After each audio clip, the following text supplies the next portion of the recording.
Hello everyone, सभी को नमस्ते, राधे राधे, जय श्री कृष्णा। हम पिछली क्लास में देखे थे 1857 की क्रांति के क्वेश्चन करे थे हमने। क्वेश्चन हम टॉपिक वाइज कर रहे हैं, जिसमें पिछली क्लास में ये 1857 का जो विद्रोह था उसके क्वेश्चन देखे थे। और हमारा आधुनिक भारत का इतिहास चल रहा है, उसी में से हमारे क्वेश्चन टॉपिक वाइज चल रहे हैं। तो आइए, सबका स्वागत करती हूँ मैं मंजू। सभी का यूट्यूब चैनल पर स्वागत है। अपनी क्लास को स्टार्ट करते हैं। थोड़ा त्यौहार के चक्कर में मैं बिज़ी हो गई, इसलिए मैं क्लास नहीं बना पाई। तो प्लीज़ अपना सपोर्ट करें और अपना पढ़ाई कंटिन्यू रखें। तो आज हम पढ़ेंगे सामाजिक एवं धार्मिक सुधार आंदोलन। क्या पढ़ना है हमें आज हमें पढ़ना है सामाजिक एवं धार्मिक सुधार आंदोलन। सामाजिक यानी धार्मिक सुधार आंदोलन क्या थे, धार्मिक आंदोलनों के बारे में हमें जानना है। तो चलो फर्स्ट क्वेश्चन पे आ जाते हैं। हमारा फर्स्ट क्वेश्चन कह रहा है कि सामाजिक कानूनों को उसे पारित किए गए वर्षों के साथ मिलान कीजिए, यानी मैच करना है। यहाँ ऑप्शन दे रखे, ऑप्शन ए में दे रखा है सती प्रथा का उन्मूलन 1843। ऑप्शन बी है विधवा पुनर्विवाह 1804। ऑप्शन सी कन्या भ्रूण हत्या निषेध 1829 से 30। और ऑप्शन डी है दास प्रथा का उन्मूलन 1856। तो आप सभी को पता है कि जो सती प्रथा का उन्मूलन हुआ था वो 1829 से 1830 में हुआ था। कब हुआ था? 1829 से 30 में। तो इसका सती प्रथा का उन्मूलन हो जाएगा 1829, मैंने ए का थर्ड हो जाएगा। विधवा पुनर्विवाह सबको पता है कि ये 1856 में हुआ था। अब यहीं से हम अपने क्वेश्चन इन कॉलम को मैच कर लेंगे। तो यहाँ हमारा ऑप्शन हो जाएगा सी ऑप्शन, ए का थर्ड, फिर बी का हो जाएगा ये 4। अब इसके बाद यहाँ ऑप्शन में सी का थर्ड और बी का 4 और सी का सेकंड यानी कन्या भ्रूण हत्या निषेध ये 1804 में आया। फिर दास प्रथा उन्मूलन ये कब आया? 1843 में। तो ये आपका ऑप्शन ये हो जाएगा, सी ऑप्शन हो जाएगा। ऑप्शन नंबर सी हो जाएगा आपका उत्तर। चलो आगे देखते हैं, आगे क्या है। तो हमने सही मिलान कर लिए। देखो सही मिलान हमने पढ़ा ना। सती प्रथा का उन्मूलन 1829 से 30, विधवा पुनर्विवाह 1856, कन्या भ्रूण हत्या 1804 और दास प्रथा का उन्मूलन 1843। अब देखते हैं क्वेश्चन नंबर आगे क्वेश्चन नंबर 2 पे आ जाते हैं कि प्रसिद्ध पुस्तिका ब्रह्मोपासना निम्नलिखित में से किससे संबंधित थी? ब्रह्मोपासना किससे संबंधित थी? ऑप्शन ए प्रार्थना समाज से, ऑप्शन बी देव समाज से, ऑप्शन सी आर्य समाज से, ऑप्शन डी ब्रह्म समाज से। तो इसका नाम से ही समझ में आ रहा है कि जब ब्रह्मोपासना ऐसे करके ब्रह्मोपासना ब्रह्म समाज से। तो इसका आंसर हो जाएगा डी आपका आंसर हो जाएगा। देखते हैं ब्रह्म समाज किसने लिखा था। तो प्रसिद्ध पुस्तिका ब्रह्मोपासना यानी ब्रह्म समाज से संबंधित थी, जिसको किसने लिखा था? देवेंद्रनाथ टैगोर ने इसमें ब्रह्मोपासना संबंधित तथ्यों से परिचय करवाया था। ब्रह्मोपासना से संबंधित तथ्यों को क्या कराया था? परिचित करवाया था। कौन? देवेंद्रनाथ टैगोर। आगे देखते हैं तत्वबोधिनी सभा की स्थापना किसके द्वारा हुई थी? क्वेश्चन नंबर 3 है आपका, तत्वबोधिनी सभा की स्थापना किसके द्वारा हुई थी? Option A Rabindranath Tagore, option B Keshav Chandra Sen, option C Debendranath Tagore, option D Raja Ram Mohan Roy. तो तत्वबोधिनी सभा ये देवेंद्रनाथ टैगोर ने स्थापना की थी। किसने की थी तत्वबोधिनी सभा की स्थापना? देवेंद्रनाथ टैगोर ने। आगे देखते हैं, अब इसके बारे में थोड़ा सा डिटेल में देखते हैं। डिटेल में है कि हिंदू धर्म का पहला सुधार आंदोलन ब्रह्म ब्रह्म सभा यानी ब्रह्म समाज था। हिंदू धर्म का जो पहला सुधार आंदोलन था वो कौन था? ब्रह्म समाज था, जिसकी स्थापना राजा राम मोहन राय ने 1829 ईस्वी में की थी। किसने की थी ब्रह्म समाज की स्थापना?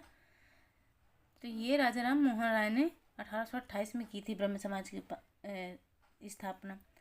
जबकि ब्रह्म उपासना का संबंधित तो कौन था? ब्रह्म उपासना से संबंधित कौन था? देवेंद्रनाथ टैगोर। ये भी ब्रह्म समाज से संबंधित थे। आगे देखते हैं, जिस पर आधुनिक पाश्चात्य विचारधारा का बहुत प्रभाव पड़ा। क्या? जो आधुनिक भारत है उसमें बहुत ज़्यादा ही इस समाज का यानी ब्रह्म समाज का बहुत प्रभाव पड़ा। राजा राम मोहन राय के इन्हीं विचारों के प्रसार के लिए देवेंद्रनाथ टैगोर ने 1839 में तत्वबोधिनी सभा की स्थापना की थी। क्या है कि जो राजा राम मोहन राय ने ब्रह्म समाज की 1828 में स्थापना की, इन्हीं से प्रभावित होकर इन्हीं के विचारों से को प्रसार करने के लिए देवेंद्रनाथ टैगोर ने 1839 ईस्वी में तत्वबोधिनी सभा की स्थापना की। आगे देखते हैं क्वेश्चन नंबर 4 में आ जाते हैं कि निम्नलिखित में से कौन एक आत्मीय सभा से नहीं जुड़ा था? Option A Dwarkanath Tagore, option B Hariharanand Tirtha Swami, option C Nand Kishore Bose, option C Keshav Chandra Sen. तो यहाँ ऑप्शन आपका हो जाएगा डी, केशव चंद्र सेन इस आत्मीय सभा से नहीं जुड़े हुए थे। देखते हैं आत्मीय सभा है क्या, इसके बारे में देखते हैं। हिंदू धर्म के एक ईश्वरवादी मत का प्रचार करने के लिए 1815 में राजा राम मोहन राय ने अपने युवा समर्थकों के सहयोग से आत्मीय सभा की स्थापना की। क्या था ये? ये था हिंदू धर्म के एक ईश्वरवादी मत को प्रचार करने के लिए। एक ईश्वरवादी मतलब ईश्वर एक है, इस मत का प्रचार करने के लिए 1815 में राजा राम मोहन राय ने अपने युवा समर्थकों को यानी युवा लोगों को के सहयोग से आत्मीय सभा की स्थापना की। राजा राम मोहन राय द्वारा स्थापित यह प्रथम संस्था थी। क्या थी ये? ये प्रथम संस्था थी जिसे राजा राम मोहन राय ने स्थापित किया था। आत्मीय सभा से जुड़े सदस्य थे, जो आत्मीय सभा से जुड़े हुए सदस्य थे जो दिए हुए हैं, कौन कौन थे? द्वारकानाथ टैगोर थे, हरिहरानंद तीर्थ थे, स्वामी नंद किशोर बोस, वृंदावन मिश्रा, शिव प्रसाद मिश्रा एवं प्रसन्न कुमार टैगोर, जबकि केशवानंद सेन ब्रह्म समाज से जुड़े थे। अभी हमने पढ़ा ना, नहीं सॉरी, हाँ हमने केशवानंद सेन थे वो ब्रह्म समाज से जुड़े हुए थे, लेकिन ये आत्मीय सभा से नहीं जुड़े थे। आत्मीय सभा में कौन कौन थे? द्वारकानाथ टैगोर थे, हरिहरानंद तीर्थ स्वामी, नंद किशोर बोस, वृंदावन मिश्रा, शिव प्रसाद मिश्रा एवं प्रसन्न कुमार टैगोर, ये थे जिन्होंने कालांतर में ब्रह्म समाज से अलग होकर भारतीय ब्रह्म समाज की स्थापना की। कौन? जब जो केशवानंद सेन थे, केशव चंद्र सेन ब्रह्म समाज से जुड़े थे, जिन्होंने ब्रह्म समाज में से अलग होकर के उन्होंने कुछ दिन के बाद ब्रह्म समाज में से अलग हो गए और अलग होकर के उन्होंने भारतीय समाज की स्थापना की। किसकी? भारतीय समाज की स्थापना की। आगे देखते हैं आगे क्या है। आगे है क्वेश्चन नंबर 5। क्वेश्चन नंबर 5 में क्या कह रहे हैं? क्वेश्चन नंबर 5 हमारा कह रहा है कि 1887 ईस्वी में देव समाज की स्थापना कहाँ की गई? देव समाज, ऑप्शन ए बॉम्बे में, option B Delhi, option C Lahore, option D Agra. तो यहाँ ऑप्शन सी हो जाएगा, लाहौर में देव समाज की स्थापना की गई थी। कहाँ की गई थी? लाहौर में। अब इसके बारे में देखते हैं कि क्या था ये देव समाज। 1887 ईस्वी में देव समाज की स्थापना पंडित शिव नारायण अग्निहोत्री ने लाहौर में की थी। तो देव समाज की स्थापना करी किसने थी? तो देव समाज की स्थापना पंडित शिव नारायण अग्निहोत्री ने लाहौर में की थी 1887 में। शिव नारायण अग्निहोत्री एक महान हिंदू समाज सुधारक और ब्रह्म समाज के अनुयायी थे। क्या थे? वो ब्रह्म समाज को भी अनुसरण करते थे और महान समाज सुधारक भी थे। 1887 में इन्होंने ब्रह्म समाज को छोड़ करके देव समाज यानी देव धर्म की स्थापना की। 1887 में इन्होंने क्या किया? कि ब्रह्म समाज को छोड़ दिया और ब्रह्म समाज को छोड़ने के बाद 1887 में देव समाज की इन्होंने स्थापना की। शिव नारायण अग्निहोत्री एक अन्य नाम यानी सत्यानंद अग्निहोत्री भी था। इनका जो एक और नाम था शिव नारायण का दूसरा नाम क्या था? सत्यानंद अग्निहोत्री। आगे देखते हैं कि जो आत्मीय सभा है, क्वेश्चन नंबर 6 पे आ जाते हैं। आत्मीय सभा की स्थापना किस वर्ष हुआ था? आत्मीय सभा की स्थापना किस वर्ष हुआ था? Option A 1812, option B 1814, option C 1815, option D 1819। तो यहाँ ऑप्शन सी हो जाएगा 1815। अब इसके बारे में देखते हैं डिटेल में कि जो हिंदू धर्म एक अवसरवादी मत का प्रचार करने के लिए 1815 ईस्वी में राजा राम मोहन राय ने, अभी हमने पढ़ा था कि राजा राम मोहन राय ने एक अवसरवादी मत का प्रचार करने के लिए 1815 में युवाओं के समर्थन से आत्मीय सभा की स्थापना करी थी और यह उनकी प्रथम स्थापित संस्था थी। राजा राम मोहन राय ने 1828 में ब्रह्म समाज नाम से एक नए समाज की स्थापना की। ब्रह्म समाज की स्थापना कब की? 1828 में की। आत्मीय सभा की 1815 में। जो ब्रह्म समाज है वो आगे चलकर ब्रह्म समाज के नाम से जाना गया।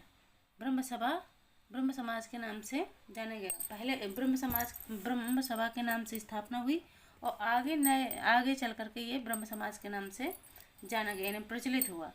आगे है कि मुगल बादशाह अकबर द्वितीय ने राजा राम मोहन को राजा की उपाधि प्रदान की थी। जो मुगल बादशाह अकबर द्वितीय थे ये औरंगजेब के पुत्र थे।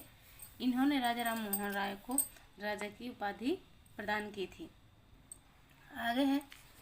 आगे है कि राजा राम मोहन राय की मृत्यु 27 दिसंबर 1833 ईस्वी को इंग्लैंड के ब्रिस्टल में हो गई, जहां उनकी समाधि स्थापित है। तो जो राजा राम मोहन राय हैं उनकी मृत्यु कब हुई? तो 27 सितंबर 1833 ईस्वी में इंग्लैंड के ब्रिस्टल में हो गई, जहां उनकी अभी समाधि बनी हुई है। आगे है क्वेश्चन नंबर 7 में आ जाते हैं। क्वेश्चन नंबर 7 कह रहा है कि निम्नलिखित में से किसने रुक्माबाई को उसकी इच्छा के विपरीत अपने पति के साथ शारीरिक संबंध दबाववश बनाने का मुद्दा महाराष्ट्र में उठाया था? कह रहा है कि ऐसा कौन सा व्यक्ति है जिसने रुक्माबाई को उसकी इच्छा के विपरीत अपने पति के साथ शारीरिक संबंध बनाने के लिए दबाववश बनाने का मुद्दा महाराष्ट्र में उठाया था? ऑप्शन ए हो जाएगा बहरामजी mulberry, option B Bal Gangadhar Tilak, option C NC Kelkar, option D BD Savarkar. तो यहाँ ऑप्शन हो जाएगा आपका ए बहरामजी मलबरी। कौन? बहरामजी मलबरी। क्या था इसके बारे में हम जानते हैं। बहरामजी मलबरी कौन थे? बहरामजी मालाबारी 1853 से 1819 ईस्वी में एक कवि यानी लेखक तथा समाज सुधारक थे। कौन थे? जो बहराम जी थे वो 1853 से 1819 ईस्वी तक एक कवि, लेखक तथा समाज सुधारक के रूप में थे। ये पारसी समुदाय से थे। किस समुदाय से थे? ये पारसी समुदाय से थे।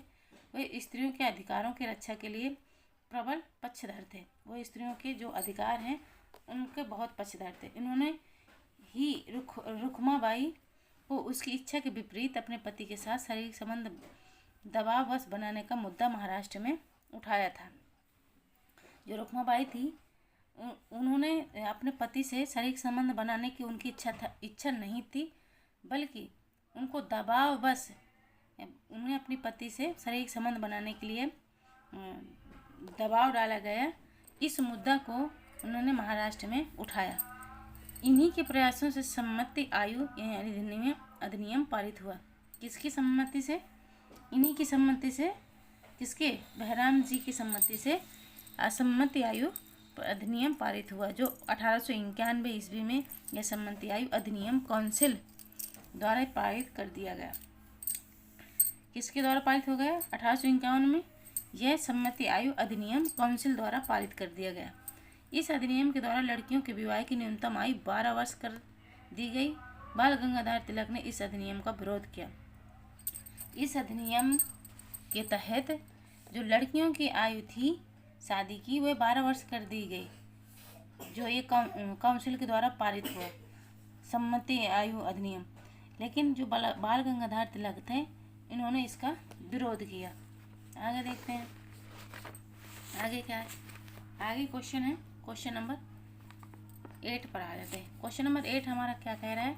कह रहा है कि वहाबी संप्रदाय का उद्भव हुआ था। वहाबी संप्रदाय का उद्भव कहाँ हुआ था, ये पूछ रहा है। ऑप्शन ए अरब में, ऑप्शन बी टर्की में, ऑप्शन सी ईरान में, ऑप्शन डी इराक में। तो यहाँ ऑप्शन हो जाएगा अरब में।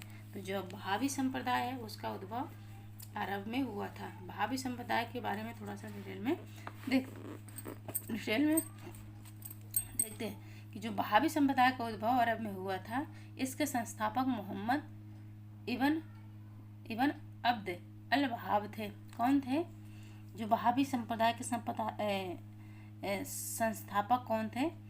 ये थे मोहम्मद इब्न अब अल वहाब थे।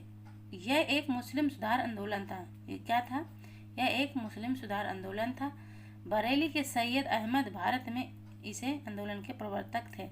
इस आंदोलन के जो भारत में प्रवर्तक थे वो कौन थे? बरेली के सैयद अहमद।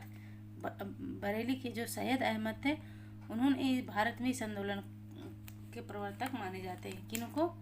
सैयद अहमद को। आगे देखते हैं। आगे क्वेश्चन कह रहे हैं, सूची फर्स्ट को सूची सेकंड से सम्मिलित कीजिए और नीचे दिए गए कूट को सही उत्तर चुनिए। तो क्या करना है? मैच दी कॉलम है, इनको मैच करना है। तो ऑप्शन ए आदि ब्रह्म समाज Jyotiba Phule Bharatiya Samaj, B option Bharatiya Brahmo Samaj Debendra Nath Tagore, option C theosophical society colonel Olcott, option D Satyashodhak Samaj Keshavchand Sen. तो यहाँ ऑप्शन आपका मैच करना है। तो सभी को पता है कि जो ये सत्यशोधक समाज है, ये किसने स्थापना करी थी? तो ये करी थी आपके ज्योतिबा फूले ने। तो यहाँ सबसे देखना है, इन ऑप्शनों में देखना है कि ए का फर्स्ट कहाँ पर है। नहीं, डी का फर्स्ट में मिलाना है, डी का फर्स्ट में मिलाना है। तो यहाँ पर ऑप्शन में देख लेते हैं। तो हमारा पहले ऑप्शन में ही गलती हो गई। जो ये ज्योतिबा फूले हैं, इसमें देखना है कि जो ज्योतिबा फूले वो फर्स्ट का डी में आना चाहिए, फर्स्ट का डी में। तो यहाँ आंसर में हम देख लेते हैं। यहाँ दोनों में दे रखा है, इसमें भी दे रखा और इसमें भी दे रखा है। तो हमें एक एक करके मैच करना पड़ेगा। तो यहाँ पर ये हो जाएगा आदि ब्रह्म समाज देवेंद्रनाथ ने। आदि ब्रह्म समाज से कौन संबंधित थे? देवेंद्रनाथ टैगोर संबंधित थे। फिर है भारतीय ब्रह्म समाज से केशव चंद्र सेन संबंधित थे। थियोसॉफिकल सोसाइटी से कर्नल अलकाट थे। और सत्यशोधक समाज से ज्योतिबा फूले थे। तो यहाँ हमारा ऑप्शन हो जाएगा बी। कौन सा? बी। ए का 2, बी का 4 और सी का 3 कर्नल अलकाट थियोसॉफिकल सोसाइटी से संबंधित है। असत्य शोधक समाज यानी डी का फर्स्ट ज्योतिबा फूले। तो चलो आगे देखते हैं। अभी हमने देख भी लिया। तो क्या हो जाएगा? आदि ब्रह्म समाज की स्थापना किसने की थी? देवेंद्रनाथ टैगोर ने। भारतीय ब्रह्म समाज केशवानंद सेन। अब यहाँ पर कंफ्यूज मत हो जाना, यहाँ आदि ब्रह्म समाज है, देवेंद्रनाथ टैगोर हैं। भारतीय ब्रह्म समाज केशवचंद सेन है। और थियोसॉफिकल सोसाइटी से कर्नल अलकाट हैं। और सत्यशोधक समाज से ज्योतिबा फूले हैं। आगे देखते हैं। क्वेश्चन नंबर 10 पर आ जाते हैं। क्वेश्चन नंबर 10 कह रहा है कि ब्रिटिश काल में कौन सी धारा धार्मिक एवं सामाजिक भेदभाव के विरुद्ध थी? 1853 के चार्टर एक्ट की धारा 19, ऑप्शन बी 1833 के चार्टर एक्ट की धारा 27, ऑप्शन सी 1833 के चार्टर एक्ट की धारा 87, ऑप्शन डी 1833 के चार्टर एक्ट की धारा 67। तो ये आपका आंसर हो जाएगा सी। 1833 के चार्टर एक्ट की धारा कौन सी थी? 87 थी, जो धार्मिक एवं सामाजिक भेदभाव के विरुद्ध लगाई जाती थी। आगे देखते हैं, इसके बारे में डिटेल में देखते हैं कि जो ब्रिटिश काल में 1833 के चार्टर एक्ट की धारा 87 धार्मिक एवं सामाजिक भेदभाव के विरुद्ध थी। क्या थी? धार्मिक और सामाजिक भेदभाव के क्या थी? विरुद्ध थी। इस धारा के अनुसार सरकारी सेवा में योग्यता को नियोजन का आधार माना गया। क्या माना गया? इस धारा के अनुसार सरकारी सेवा में योग्यता को नियोजन का आधार माना गया तथा उम्मीदवार के धर्म, जन्म स्थान एवं जाति को नियोजन के लिए योग्य नहीं माना गया। ये जो धारा थी, इस धारा के आधार पर धर्म, जन्म स्थान एवं जाति को नियोजन के लिए योग्य नहीं माना गया। आगे देखते हैं आगे क्या है। आगे क्वेश्चन है हमारा, क्वेश्चन नंबर कौन सा है? क्वेश्चन नंबर हमारा है 11 क्वेश्चन में हम आ जाते हैं। क्वेश्चन नंबर 11 कह रहा है कि निम्नलिखित में से कौन सा युग सामाजिक धार्मिक आंदोलन गतिविधियों स्थल सही ढंग से मेल नहीं खाता। कह रहा है कौन सा ऐसा ऑप्शन है जो सही ढंग से मेल नहीं खाता। रहनुमाई मजदायसन सभा, रहनुमाई मजदायसन सभा बॉम्बे। ऑप्शन बी स्वामी नारायण आंदोलन Gujarat. Option C Hindu missionary society संयुक्त प्रांत। ऑप्शन डी मोहम्मडन साहित्यिक समाज कलकत्ता। यहाँ ऑप्शन आपका सी हो जाएगा, हिंदू मिशनरी सोसाइटी संयुक्त प्रांत। यही मेल नहीं खाता। आपका जो तीसरा ऑप्शन है ये मेल नहीं खाता, हिंदू मिशनरी सोसाइटी संयुक्त प्रांत ये मेल नहीं खाता। बाकी सब सही है। रहनुमाई मदसायन सभा ये बॉम्बे में हुई थी। स्वामी नारायण आंदोलन गुजरात से हुआ था। मोहम्मडन साहित्यिक समाज कलकत्ता से। आगे देखते हैं। आगे क्वेश्चन है हमारा क्वेश्चन नंबर 12। निम्नलिखित में से कौन रहनुमाई मजदायसन सभा से संबंधित था? कौन थे जो रहनुमाई मजदायसन सभा से संबंधित थे? Option A Naoroji Furdoonji, S Bengalee, Dadabhai Naoroji, न्यायमूर्ति Ranade.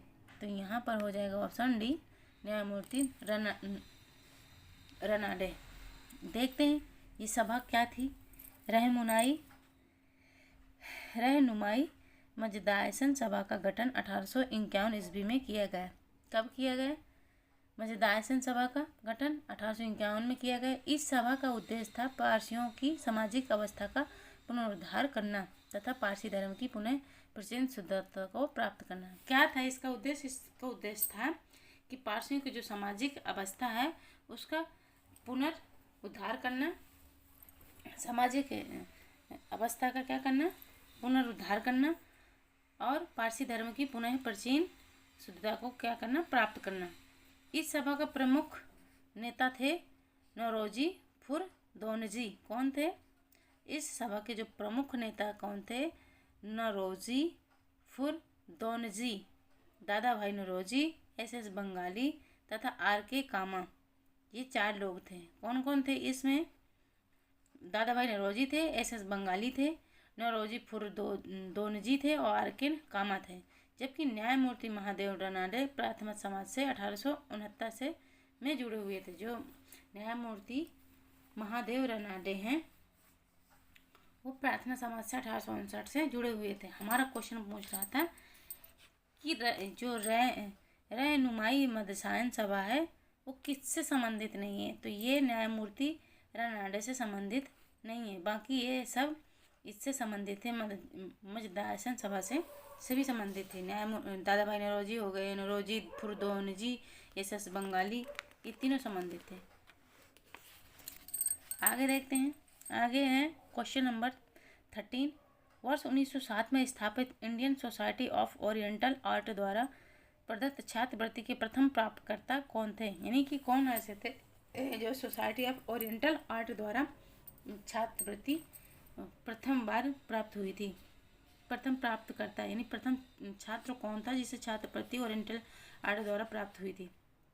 Option A Abanindranath Tagore, option B Nandalal Bose, option C Amrita Shergil, option D Rabindranath Tagore. तो यहाँ ऑप्शन हो जाएगा बी ऑप्शन नंदलाल बोस थे जो प्रथम छात्रवृत्ति प्राप्त करता थे। आगे देखते हैं।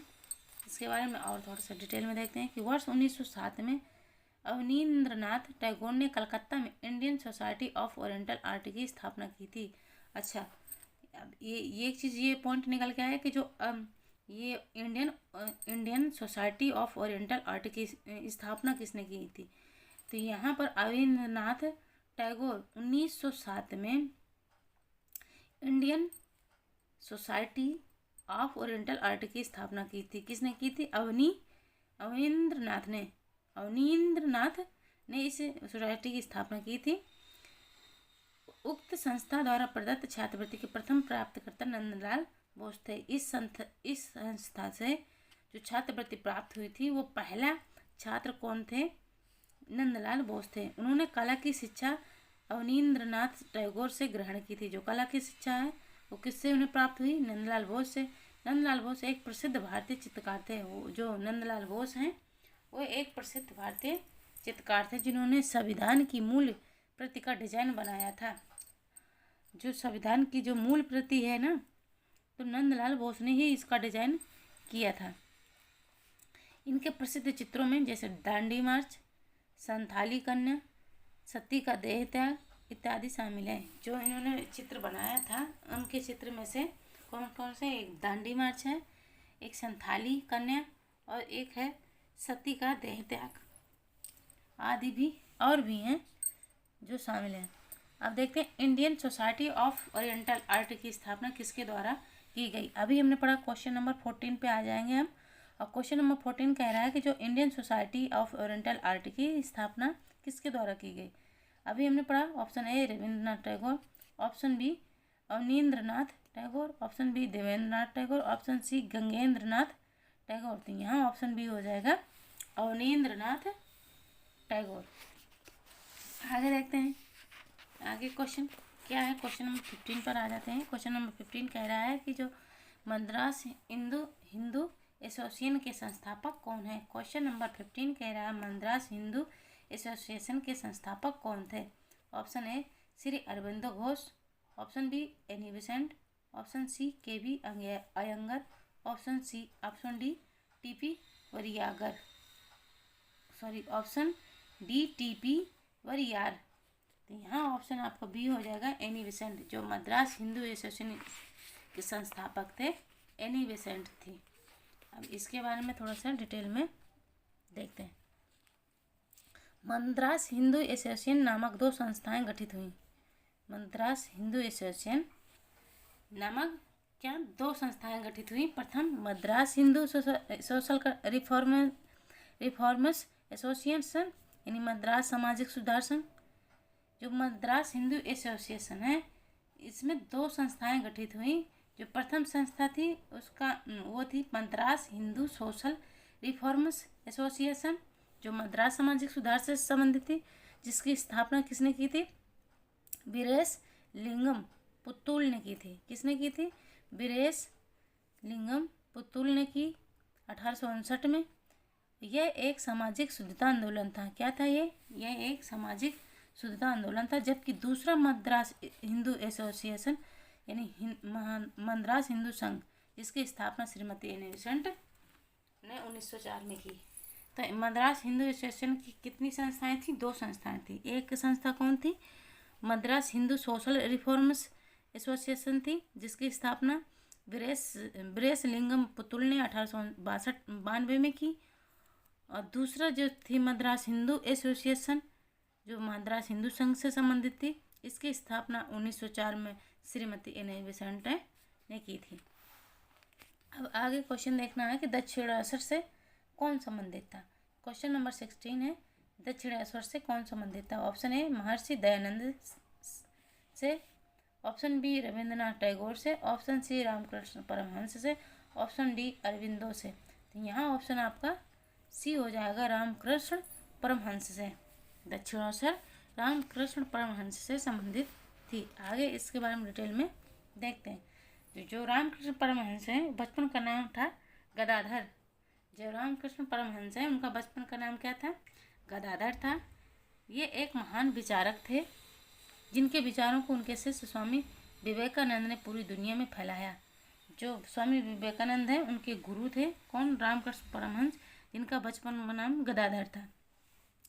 जिनके विचारों को पूरी दुनिया में किसने फैलाया? ये स्वामी विवेकानंद ने फैलाया।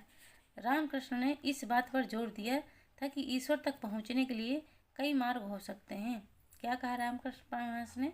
रामकृष्ण परमहंस ने कहा कि जो ईश्वर है, ईश्वर तक पहुंचने के लिए कई मार्ग हो सकते हैं। उन्होंने उपासना के सभी रूपों में एक ही परमात्मा की आराधना की बात कही है। उन्होंने कहा कि जो उपासना है, उपासना के सभी रूपों में ही परमात्मा का एक ही आराधना की बात कही है। ज्ञातव्य है कि रामकृष्ण परमहंस 1836 से 1886 ईस्वी तक कलकत्ता के एक मंदिर दक्षिणेश्वर के पुजारी थे। क्या थे जो रामकृष्ण परमहंस थे? वो दक्षिण में कलकत्ता के एक मंदिर जिसे दक्षिणेश्वर क्या थे? पुजारी थे। कलकत्ता के एक मंदिर के पुजारी थे जिसे दक्षिणेश्वर के नाम से जानते हैं। उनके शिष्य स्वामी विवेकानंद ने अपनी गुरु की स्मृति में 1897 ईस्वी में रामकृष्ण मिशन स्थापना की थी। जो स्वामी विवेकानंद हैं उन्होंने अपने गुरु की याददाश्त में 1997 में रामकृष्ण मिशन की स्थापना की। कालांतर में बेलूर मठ कलकत्ता और मायावती मठ उत्तराखंड की स्थापना उनके द्वारा की गई थी। क्या कहते हैं? कालांतर में जो बेलूर मठ है कलकत्ता में और मायावती मठ उत्तराखंड में की स्थापना उनके द्वारा ही की गई थी। इनके द्वारा? स्वामी विवेकानंद द्वारा। आगे देखते हैं क्वेश्चन नंबर 17 पे आ जाते हैं कि दक्षिण भारत के निम्न जातियों के बीच आत्मसम्मान को जागृत करने वाला कौन था? Option A Swami Vivekananda, option B Narayana Guru, option C Kandukuri Veeresa Lingam, option D T K. Madhavan. तो यहाँ ऑप्शन हो जाएगा बी नारायण गुरु। इनके बारे में जान लेते हैं कि नारायण गुरु थे कौन। तो केरल में श्री नारायण गुरु ने जाति प्रथा के खिलाफ जीवन भर संघर्ष किया। उन्होंने ही मानव जाति के लिए एक धर्म, एक जाति और एक ईश्वर का प्रसिद्ध नारा दिया है। कौन? जो श्री नारायण गुरु हैं उन्होंने जाति प्रथा के खिलाफ जीवन भर संघर्ष किया और उन्होंने ही बताया कि मानव जाति के लिए एक ही धर्म है, एक ही जाति है और एक ही ईश्वर है। इस नारे पर उन्होंने जोर दिया। दक्षिण भारत में ब्राह्मणों द्वारा लादी गई निरयोग्यताओं का मुकाबला करने के लिए गैर ब्राह्मणों ने 1920 के दशक में एक आत्मसम्मान आंदोलन चलाया था।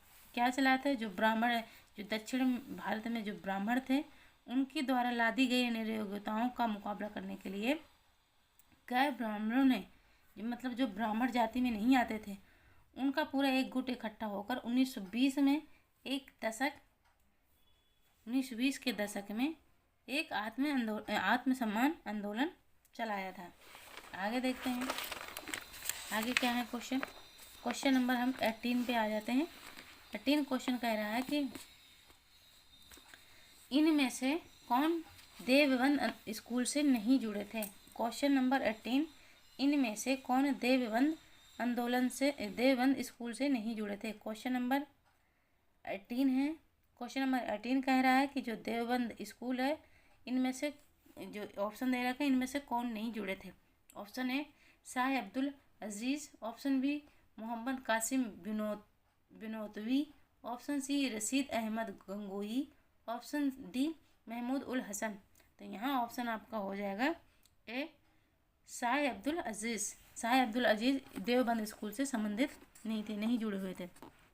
अब देखते हैं देवबंद स्कूल उलमाओं ने, जो देवबंद स्कूल है उसे उलमाओं ने, जो प्राचीन मुस्लिम विद्या के अग्रणी था, यह आंदोलन चलाया। किसने चलाया? उलमाओं ने चलाया था देवबंद स्कूल के लिए। यह एक पुनर्जागरण आंदोलन था। क्या था? यह एक पुनर्जागरण आंदोलन था जिसके दो मुख्य उद्देश्य थे। मुसलमानों में कुरान तथा हदीस की शुद्ध शिक्षा का प्रसार करना। इसके जो मुख्य उद्देश्य क्या थे? दो थे। एक था कि मुसलमानों में जो कुरान तथा हदीस की शुद्ध शिक्षा का प्रसार करना और विदेशी शासकों के विरुद्ध जिहाद की भावना को जीवित रखना। जो विदेशी शासक हैं उनके विरुद्ध अपनी जो भावना है जिहाद की भावना को क्या करना, जीवित रखना। मोहम्मद कासिम ननौतवी तथा रशीद गंगोई के नेतृत्व में देवबंद उत्तर प्रदेश के सहारनपुर जिले में एक विद्यालय की स्थापना की गई। किसके नेतृत्व में? एक तो मोहम्मद कासिम ननौतवी तथा दूसरे कौन थे? रशीद गंगोई थे। इनके नेतृत्व में देवबंद स्कूल उत्तर प्रदेश के सहारनपुर जिले में खोला गया। इस प्रकार मोहम्मद बनौतवी, रशीद अहमद गंगोई तथा महमूद उल हसन देवबंद स्कूल से संबंधित थे, जबकि शाह अब्दुल अजीज देवबंद स्कूल से नहीं जुड़े थे। यहाँ पे हमारा क्वेश्चन पूछा था कि देवबंद स्कूल से कौन नहीं जुड़े थे, तो यहाँ हो जाएगा हमारा option number A, Shah Abdul Aziz Deoband school से नहीं जुड़े थे। जुड़े कौन कौन थे? तो जुड़े थे रशीद अहमद गंगोई, महमूद उल हसन और एक थे मोहम्मद बनौतवी, ये जुड़े हुए थे। आगे क्वेश्चन देखते हैं, क्वेश्चन नंबर 19। क्वेश्चन नंबर 19 क्या कह रहा है कि किस वर्ष में दारुल उलूम देवबंद विद्यालय की स्थापना की गई? जो दारुल उलूम देवबंद स्कूल है उसकी स्थापना कब की गई? ऑप्शन नंबर ए 1862 में, ऑप्शन बी 1866 ईस्वी में, ऑप्शन सी 1868 ईस्वी में, ऑप्शन डी 1875 ईस्वी में। तो यहाँ ऑप्शन हो जाएगा 1866 ईस्वी में देवबंद विद्यालय की स्थापना की गई। कौन सी स्कूल? दारुल उलूम देवबंद। दारुल उलूम देवबंद की स्थापना 1866 में की गई। अब देखते हैं दारुल उलूम देवबंद है क्या। जो दारुल उलूम देवबंद की स्थापना 30 मई 1866 को हाजी आबिद हुसैन व मौलाना कासिम ननौतवी द्वारा की गई। किसके द्वारा की गई? हाजी आबिद हुसैन व मौलाना कासिम ननौतवी, किसके? ननौतवी द्वारा की गई। यह मदरसा मुख्य रूप से उच्च अरबी व इस्लामी शिक्षा का प्रमुख केंद्र था। ये जो स्कूल था, यह मदरसा था, यह उच्च अरबी व इस्लामी शिक्षा का प्रमुख केंद्र था। दारुल उलूम ने इस्लामिक शोध व साहित्य के संबंध में विशेष भूमिका निभाई। कौन? जो दारुल उलूम है, दारुल उलूम ने इस्लामिक शोध और साहित्य के संबंध में विशेष भूमिका निभाई। मुसलमानों में इस विचारधारा से प्रभावित मुसलमानों को देवबंदी कहा जाता है। क्या कहा जाता है? जो इस विचारधारा से संबंधित हैं, इस विचारधारा से संबंधित मुसलमानों को क्या कहा जाता है? देवबंदी कहा जाता है। अब आ जाते हैं क्वेश्चन नंबर 20 देखते हैं कि जो संताल विद्रोह है वो कहाँ से हुआ था। Option A Tripura, option B Pune एवं ठाणे से, ऑप्शन सी राजमहल से, ऑप्शन सी मेमन सिंह से। तो यहाँ ऑप्शन हो जाएगा राजमहल। राजमहल से संताल विद्रोह का प्रारंभ हुआ था। 1800 जो संताल विद्रोह है वो 1855 से 56 तक। संताल विद्रोह एक प्रसिद्ध आदिवासी विद्रोह था। संताल विद्रोह जो था एक आदिवासी विद्रोह था जो 1855 से 56 तक चला। यह विद्रोह मुख्यतः कहाँ से स्टार्ट हुआ? भागलपुर से राजमहल के बीच क्षेत्र में केंद्रित था। कहाँ से? भागलपुर से राजमहल के क्षेत्र के बीच था। इस विद्रोह के नेता कौन थे? सिद्धू और कान्हो। जो संताल विद्रोह था उससे इसका नेतृत्व कौन कर रहा था? इसके नेता कौन थे? सिद्धू था, कान्हो था, चांद एवं भैरव नामक 4 भाई थे जिन्होंने इसका नेतृत्व किया। सिद्धू, कान्हो, चांद और भैरव संताल विद्रोह का नेतृत्व किया। अब देखते हैं कि जो क्वेश्चन नंबर 21 है, क्वेश्चन नंबर 21 में देखना है कि बंगाल में धर्म सभा का संस्थापक कौन था। बंगाल में धर्म सभा का संस्थापक कौन था? Option A Raja Ram Mohan Roy, option B Radhakant Deb, option C Debendra Nath Tagore, option D Keshab Chandra Sen. तो यहाँ ऑप्शन आपका बी हो जाएगा राधाकांत देव। धर्म सभा का संस्थापक किसने किया था? तो राधाकांत देव ने। अब इसके राधाकांत देव के बारे में थोड़ा सा डिटेल में देखते हैं। राधाकांत देव अनेक भाषाओं के विद्वान, हिंदू संस्कृति की संरक्षण के पक्षधर एवं विचारक थे। बंगाल में धर्म सभा का संस्थापक राधाकांत देव थे। कौन थे? बंगाल में धर्म सभा का संस्थापक राधाकांत देव थे, जिन्होंने 1830 ईस्वी में इसकी स्थापना की थी। किसकी? धर्मसभा। धर्मसभा की स्थापना 1830 में राधाकांत देव ने की थी। इस सभा ने सती प्रथा के समर्थन में अपना विचार रखा। जो ये सभा है धर्मसभा, इस सभा में सती प्रथा के समर्थन में यानी सहयोग में अपना विचार रखा, जबकि राजा राम मोहन राय आदि इसके उन्मूलन के पक्षधर थे। जो ये धर्मसभा का संस्थापक राधाकांत देव थे, इन्होंने सती प्रथा का समर्थन किया है, जबकि जो राजा राम मोहन राय थे इसके उन्मूलन के पक्षधर थे, इसका उद्धरण करना, इसका बंद कराने के पक्षधर थे। आगे क्वेश्चन नंबर है 22 क्वेश्चन कह रहा है कि ब्रह्म समाज के विरोध में स्थापित धर्म सभा के संस्थापक कौन थे। अभी हमने देखा कि जो धर्म सभा के संस्थापक कौन थे, राधाकांत देव थे, और ब्रह्म समाज के राजा राम मोहन राय। जो ब्रह्म सभा पहले चल रही थी वह लास्ट में आकर ब्रह्म समाज के नाम से जानी जाती है।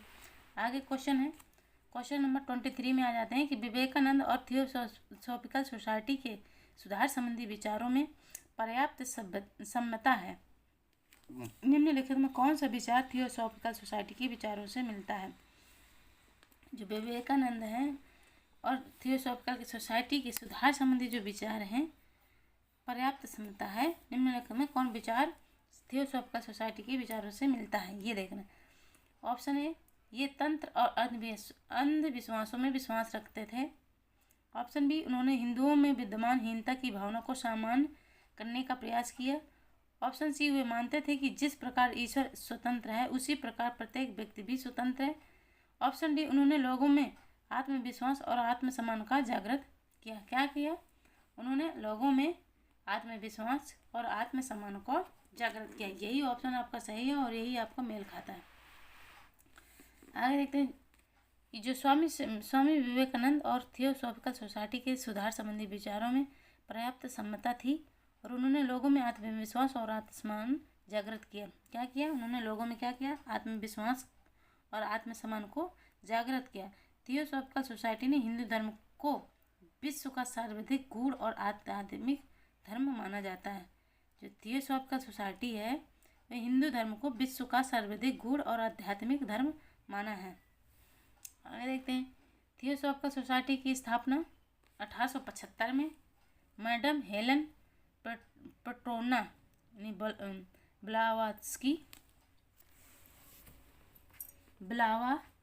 ब्लावात्स्की और H.S. अल्कॉट ने अमेरिका में की थी। कब की थी? 1875 में। किसने? मैडम हेलन और H.S. अल्कॉट ने। कहाँ की थी? अमेरिका में।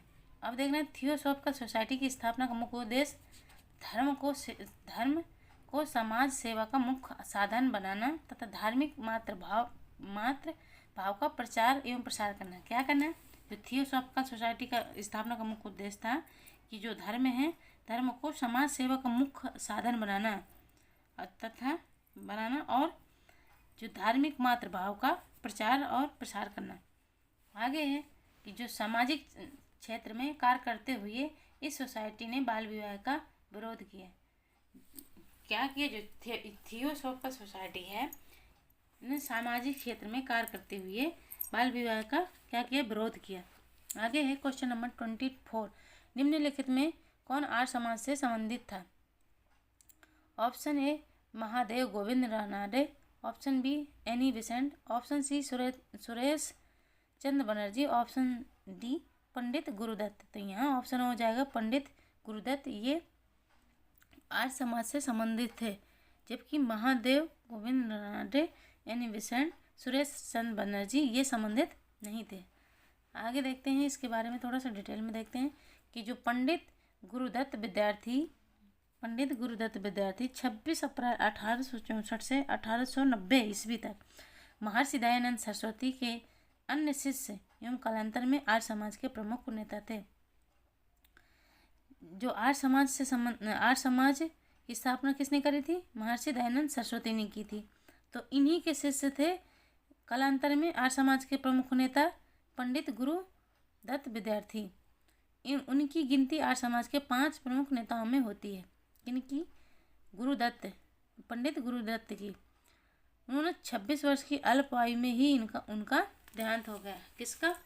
गुरुदत्त विद्यार्थी का 26 वर्ष की आयु में ही देहांत हो गया। ये महर्षि दयानंद सरस्वती के क्या थे? शिष्य थे। आगे देखते हैं आगे क्वेश्चन क्या कह रहा है। आगे क्वेश्चन कह रहा है कि क्वेश्चन नंबर आ जाते हैं 25 पे कि सिम्बली नुमानी, क्या सिम्बली नुमानी 1914 ईस्वी तक जीवित देवबंद मदरसे से समर्थकों में थे। उनके संबंध में निम्नलिखित में कौन सा कथन सत्य नहीं है? किससे? सिम्बली नुमानी से। वे लोग, ऑप्शन ए, वे लोकतंत्रवादी होने के साथ ही साम्राज्यवाद के विरोधी थे। ऑप्शन बी, वे कांग्रेस के उच्च आदर्शों के प्रशंसक थे। ऑप्शन सी, वे सर सैयद अहमद खां की अंग्रेजों के प्रति भक्ति को उचित मानते थे। ऑप्शन डी, वे इस्लामी एकता के समर्थक थे। तो यहाँ ऑप्शन आपका सी हो जाएगा कि वो सर सैयद अहमद खां की अंग्रेजों के प्रति भक्ति को उचित मानते थे। किसको? अंग्रेजों के प्रति भक्ति को उचित मानते थे। अब देखते हैं आगे कि जो शिबली है, शिबली नुमानी देवबंद मदरसे के समर्थकों में थे। देवबंद आंदोलन अलीगढ़ आंदोलन के पूर्णतः विपरीत था। जो देवबंद आंदोलन था वो अलीगढ़ आंदोलन के विपरीत था। और शिबली नुमानी सर सैयद अहमद खां की अंग्रेजों के प्रति भक्ति को उचित नहीं मानते थे।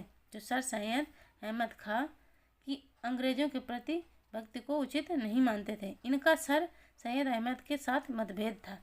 जो सर सैयद अहमद थे उनके साथ क्या था? इनका मतभेद था। सर सैयद अहमद खां के विपरीत इनका मानना था कि विदेशी शासकों के विरुद्ध जिहाद की भावना को जीवित रखा जाए। क्या मानते थे? शिबली नुमानी मानते थे कि जो विदेशी शासक हैं, विदेशी शासकों के विरुद्ध जिहाद की भावना को जीवित रखा जाए। अन्य महत्वपूर्ण तथ्यों के बारे में देखते हैं। देवबंद सहारनपुर में 1866 ईस्वी में एक स्कूल खोला गया। इसमें अंग्रेजी शिक्षा तथा पाश्चात्य संस्कृति पूर्ण रूप से वर्जित थी। क्या थी? जो देवबंद सहारनपुर उत्तर प्रदेश में स्कूल खोला गया था उसमें अंग्रेजी शिक्षा और तथा पाश्चात्य संस्कृति को वर्जित था। अंग्रेजी शिक्षा तथा पाश्चात्य संस्कृति को नहीं पढ़ाया जाता था, वहाँ बंद थी। और कह रहे हैं कि देवबंद आंदोलन ने 1885 ईस्वी में कांग्रेस के निर्माण का स्वागत किया। जो देवबंद आंदोलन था उन्होंने 1885 में जब कांग्रेस की स्थापना हुई उसके निर्माण का किया, उन्होंने स्वागत किया था। देवबंद आंदोलन का मुख्य उद्देश्य था कि मुसलमानों में कुरान तथा हदीस की शुद्ध शिक्षा का क्या करना? प्रसार करना। देवबंद आंदोलन का मुख्य उद्देश्य था कि मुसलमानों में कुरान तथा हदीस की शुद्ध शिक्षा का क्या करना? प्रसार करना था। आगे देखते हैं क्वेश्चन नंबर 26 पे आ जाते हैं। 26 क्वेश्चन कह रहा है कि 1856 के विख्यात हिंदू विधवा पुनर्विवाह अधिनियम को पारित करवाने के लिए निम्नलिखित में से कौन उत्तरदायी था? जो 1856 के विख्यात हिंदू पुनर्विवाह था अधिनियम को पारित करवाने के लिए निम्नलिखित में कौन उत्तरदायी था? Option A, Devendra Nath Tagore. Option B, Keshav Chandra Sen. Option C, Ishwar Chandra Vidyasagar. Option D, Akshay Kumar Dutt. तो यहाँ सबको पता है कि जो 1856 का हिंदू पुनर्विवाह अधिनियम था उसे ईश्वर चंद्र विद्यासागर ने पारित करवाया था।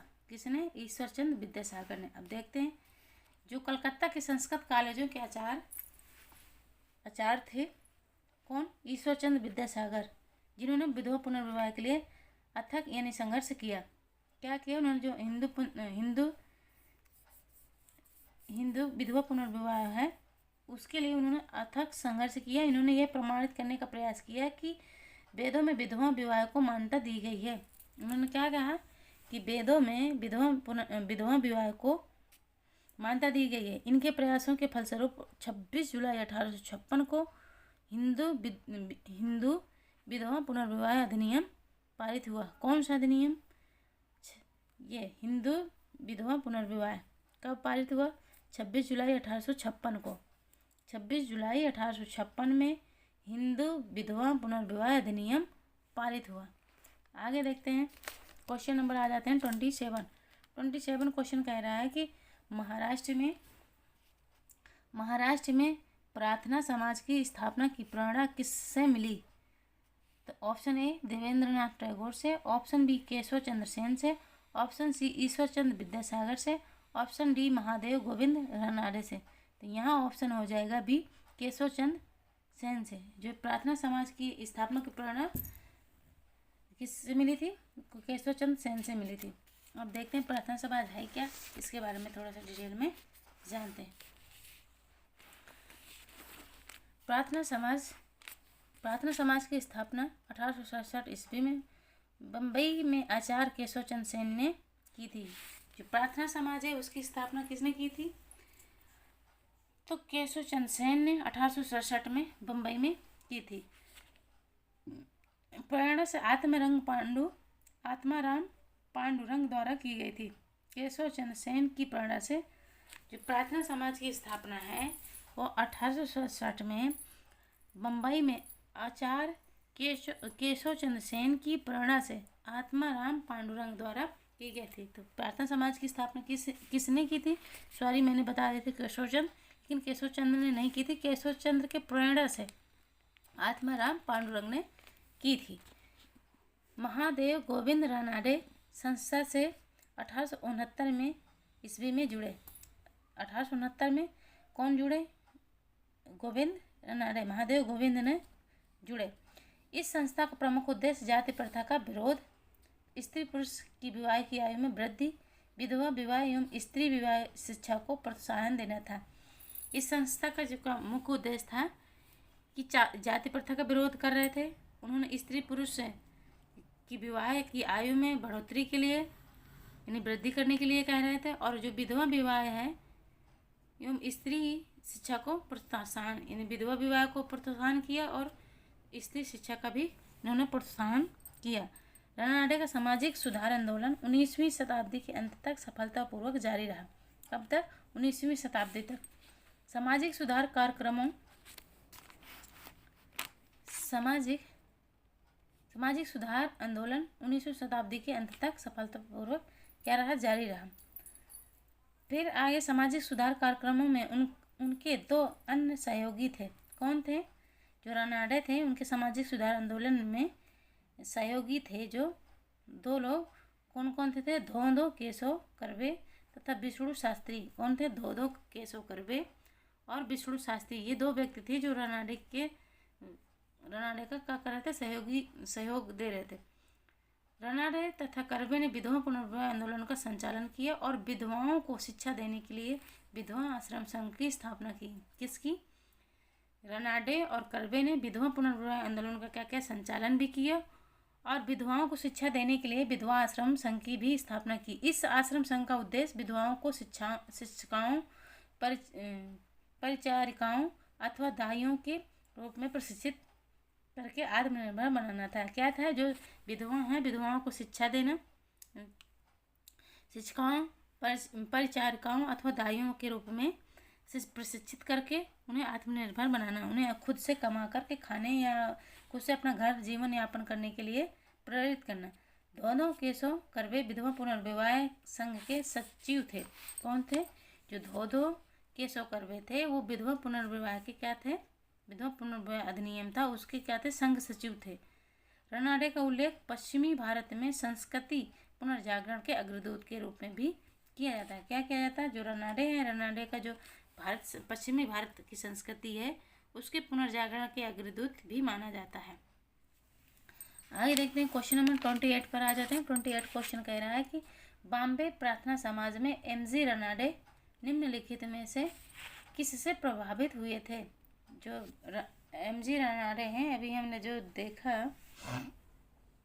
वो किससे संबंधित थे? जो बॉम्बे में जो प्रार्थना समाज था, प्रार्थना समाज में एमजी रानडे निम्नलिखित में से किससे प्रभावित हुए? ऑप्शन ए टेकचंद से, ऑप्शन बी राजाराम मोहन राय से, ऑप्शन सी केशव चंद्र सेन से, ऑप्शन डी देवेंद्रनाथ टैगोर से। तो यहाँ ऑप्शन आपका हो जाएगा केशव चंद्र सेन से। आगे देखते हैं। आगे है 29 क्वेश्चन। प्रार्थना समाज प्रारंभ किया गया था। प्रार्थना समाज किसने प्रारंभ किया था? तो अभी हमने पढ़ा आत्माराम पांडुरंग ने स्थापना की थी। किसके प्रेरणा से? केशव चंद्र सेन के प्रेरणा से आत्माराम पांडुरंग ने प्रार्थना समाज की स्थापना की। अधोलिखित में तो क्वेश्चन नंबर 30 पे आ जाते हैं। अधोलिखित में से किसके द्वारा प्रार्थना समाज को प्रारंभ किया गया था? अभी हमने पढ़ा था किसके द्वारा प्रारंभ किया गया। Option A Satyanand Agnihotri, option B Mahatma Gandhi, option C Atmaram Pandurang, option D Rabindranath Tagore. तो यहाँ हो जाएगा आत्माराम पांडुरंग, तो ऑप्शन सी आ जाएगा आत्माराम पांडुरंग। अब यहाँ पर आ जाते हैं क्वेश्चन नंबर 31। क्वेश्चन नंबर 31 कह रहा है कि सन 1891 के एज ऑफ कंसेंट एक्ट के अंतर्गत कन्याओं के विवाह की न्यूनतम आयु क्या निर्धारित की गई? जो कंसेंट था 1851 एज ऑफ कंसेंट एक्ट था, उसमें कन्याओं की विवाह की आयु न्यूनतम कितनी रखी गई थे? तो यहाँ अभी हमने पढ़ा था पहले क्वेश्चन में, ये दूसरे क्वेश्चन में हमने देखा था कि 12 वर्ष रखी गई थी। आगे क्वेश्चन देखते हैं, तो इसी के बारे में डिटेल से जान लेते हैं कि जो 1872 ईस्वी में एक कानून द्वारा, जिसे प्राय नेटिव या सिविल मैरिज एक्ट कहा जाता है। क्या कहा जाता है? जो 1872 में एक कानून आया था, कानून द्वारा, जिसे क्या बोला जाता है? सिविल मैरिज एक्ट कहते हैं। ये 14 वर्ष से कम आयु की कन्याओं तथा 18 वर्ष से कम आयु के लड़कों का विवाह वर्जित कर दिया गया। कौन से? जो सिविल मैरिज एक्ट था उसमें 14 वर्ष से कम आयु की लड़कियां, 18 वर्ष से कम आयु के लड़कों का विवाह क्या कर दिया? वर्जित कर दिया गया। तथा बहुपत्नी प्रथा भी समाप्त कर दी गई। जो एक पुरुष 2-2, 3-3 पत्नियां रखता था ना, उनको भी क्या कर दिया गया? समाप्त कर दिया गया। परंतु यह हिंदू, मुस्लिम एवं अन्य मान्यताओं प्राप्त धर्मावलंबियों पर लागू नहीं होता था। किस पर? ये हिंदू, मुस्लिम एवं अन्य मान्यताओं पर प्राप्त धर्मावलंबियों पर लागू नहीं होता था और इसका भारतीय समाज पर कोई विशेष प्रभाव नहीं हुआ। एक पारसी सुधारक बी एम मालावारी के प्रयत्नों के फलस्वरूप 1891 में सम्मति आयु अधिनियम, जिसे एज ऑफ कॉन्सेंट एक्ट पारित किया गया। कौन सा? कॉन्सेंट एक्ट पारित हुआ, जिसमें 12 वर्ष से कम आयु की कन्याओं के विवाह पर प्रतिबंध लगा दिया गया। सम्मति आयु अधिनियम 1891 का बाल गंगाधर तिलक ने इसका क्या किया था? विरोध किया था। ये आया किसके थ्रू? ये आया था सुधार बी एम मालावारी के थ्रू आया था, जिसमें 12 वर्ष से कम आयु की कन्याओं का विवाह के लिए प्रतिबंध लगा दिया गया। और सम्मति आयु अधिनियम 1891 का जो एक्ट आया, उसमें बाल गंगाधर तिलक ने इसका क्या किया? विरोध किया। तो चलिए दोस्तों, अपने क्लास को हम यहीं ख़त्म करते हैं। तो थैंक यू, धन्यवाद। अब क्लास में कंटिन्यू रहिए। अब डेली क्लास आएगी, क्योंकि अभी तक त्यौहार के चक्कर में, जो फेस्टिवल के चक्कर में थोड़ा बिजी हो गए। तो थैंक यू, धन्यवाद। हम कल देखेंगे अगली क्लास, तो 32 क्वेश्चन देखेंगे। तो bye bye, take care, thank you.